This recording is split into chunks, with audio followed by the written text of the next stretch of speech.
जी हाँ, देखिए ये इस वक्त की ताजा तस्वीरें हैं। इस वक्त की ताजा तस्वीरें आपको दिखा रहे हैं। प्रधानमंत्री नरेंद्र मोदी सीपी राधाकृष्णन को बधाई देते हुए उनको बधाई दे रहे हैं, शुभकामनाएं दे रहे हैं आज की जीत के। जेपी नड्डा बीजेपी के राष्ट्रीय अध्यक्ष प्रधानमंत्री नरेंद्र मोदी के साथ हैं।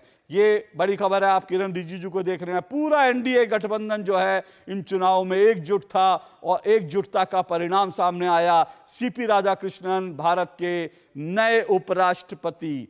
तो जो है नए उपराष्ट्रपति को शुभकामनाएं देने प्रधानमंत्री नरेंद्र मोदी गए और उन्होंने फूलों का गुलदस्ता दिया और फूलों का गुलदस्ता देकर नए उपराष्ट्रपति का उन्होंने शुभकामनाएं दी, बधाई दी। एक नई जिम्मेदारी सीपी राधाकृष्णन को, महाराष्ट्र के गवर्नर थे, झारखंड के गवर्नर रह चुके हैं, तमिलनाडु से वो आते हैं और अब उनके जिम्मे एक नई जिम्मेदारी है। भारत के उपराष्ट्रपति की राज्यसभा को चलाने की जिम्मेदारी है सीपी राधाकृष्णन पर और एनडीए के लिए एक प्राउड मोमेंट, एक गर्व का पल, गर्व का क्षण है ये एनडीए के लिए। प्रधानमंत्री नरेंद्र मोदी शुभकामनाएं देने सीपी राधाकृष्णन के पास गए और उन्हें शुभकामनाएं दी। कुल मिलाकर 15 वोटों की सेंध लगी, बड़ी जीत है सीपी राधाकृष्णन की। और लगातार कुछ लोग ये विश्लेषण कर रहे थे कि जो है तेलुगु देशम, तेलुगु बिड्डा के नाम पर, तेलुगु प्राइड के नाम पर जो है बी सुदर्शन रेड्डी को वोट कर सकती है, लेकिन उल्टा हुआ।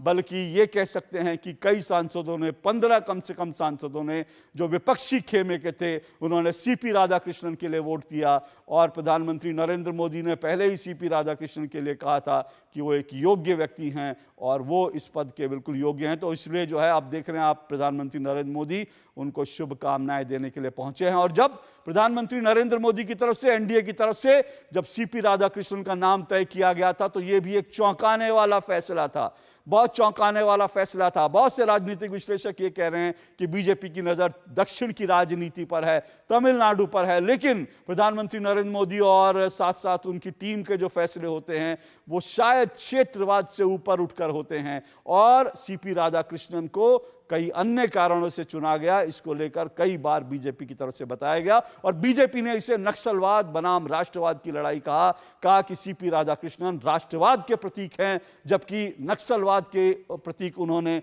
बी सुदर्शन रेड्डी को कहा, क्योंकि सलवा जुडुम को लेकर उनका एक फैसला जो है उसको लेकर बीजेपी पूरी हमलावर रही विपक्ष के उम्मीदवार की तरफ। और यह भी कहा नक्सलवाद से लड़ाई में उनके उस फैसले ने नक्सलवाद के खिलाफ जो लड़ाई थी उसको कमजोर किया। जबकि बीजेपी और बीजेपी सरकार, एनडीए सरकार लगातार नक्सलवाद को खत्म करने पर आमादा है। तो ये इस तरह से इस लड़ाई को एक दिलचस्प रूप देने की कोशिश दोनों तरफ से हुई और ये लड़ाई दिलचस्प हुई भी। आज सुबह से वोटिंग हो रही थी, सुबह से लगभग 5 बजे तक वोटिंग होती रही। प्रधानमंत्री नरेंद्र मोदी ने उसमें वोट किया और प्रधानमंत्री नरेंद्र मोदी से पहले जो है पंजाब और हिमाचल प्रदेश जो बाढ़ आई थी उसका जायजा लेने गए थे, फिर उसके बाद उन्होंने आकर वोटिंग की। राहुल गांधी भारत से बाहर थे, विदेश में थे, और राहुल गांधी भी पहुंचे और उन्होंने भी वोटिंग करी और इसीलिए यह चुनाव बड़ा दिलचस्प हो गया था।